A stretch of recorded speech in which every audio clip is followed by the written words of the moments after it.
তার কাছে পদত্যাগপত্র জমা দিয়েছেন এবং তিনি তা গ্রহণ করেছেন, মঞ্জুর করেছেন।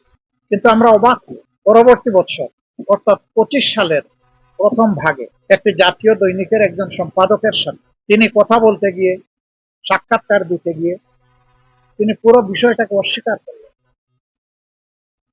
পুরো উল্টা একটা ন্যারেটিভ তিনি নিয়ে আসেন। তিনি বললেন যে তিনি কোনো পদত্যাগপত্র দেখেনি।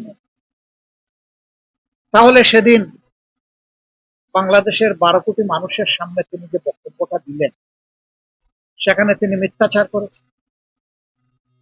অথবা সেদিন যদি তিনি সঠিক বলে থাকেন, তাইলে পত্রিকার সাথে যখন তিনি ইন্টারভিউ দিতে গিয়েছেন তখন তিনি মিথ্যাচার করেছেন।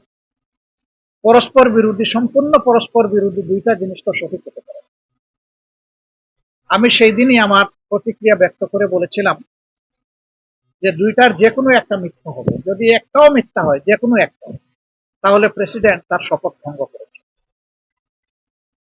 রাষ্ট্রের সর্বোচ্চ মর্যাদার এই পজিশনে থেকে তিনি মিথ্যাচার করতে পারেন না।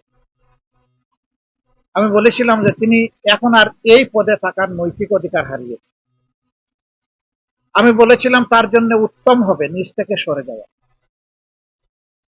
তিনি যাননি।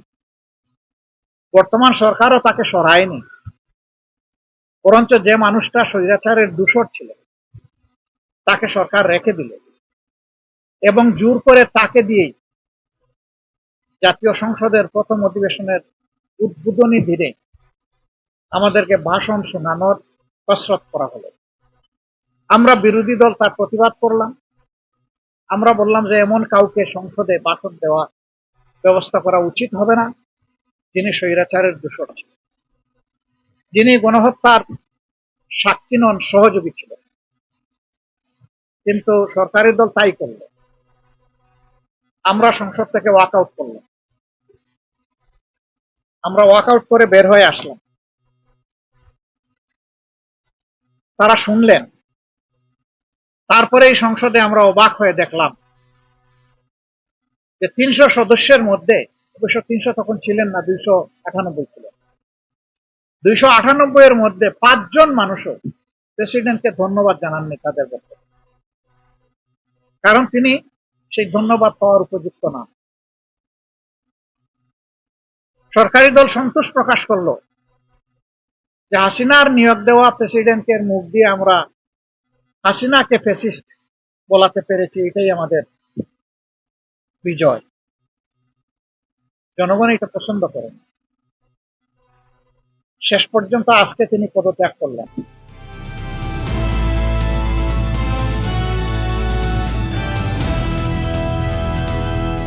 দিনাজপুর টিভি, মানুষের জীবনের কথা বলে।